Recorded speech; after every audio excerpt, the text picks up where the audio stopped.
The new Hyundai Kona for the 2024 model year, the pre-production Kona Electric, was recently spotted cruising down a Southern California highway, and KindelAuto on YouTube was there to capture it on video.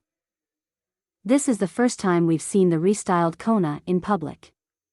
It debuted globally at the end of 2022 with a US appearance in April at the New York Auto Show, and though we can't confirm it, the Kona seen here sure looks like the electric model used for Hyundai's official press photos. This gives us a chance to see the Kona beyond the confines of a structured photo shoot, and there's certainly no way to miss the yellow exterior.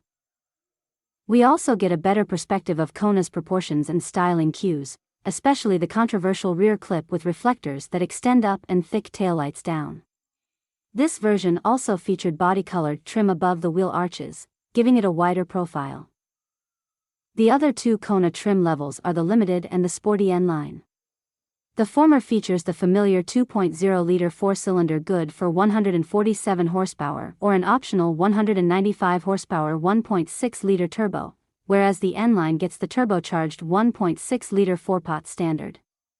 The turbo engine also adds an 8-speed automatic transmission versus a CVT, and all-wheel drive is optional. Pricing still hasn't been announced, but it should be coming soon as combustion-powered Konas will reach dealerships in the summer. The Kona Electric won't arrive until the fall.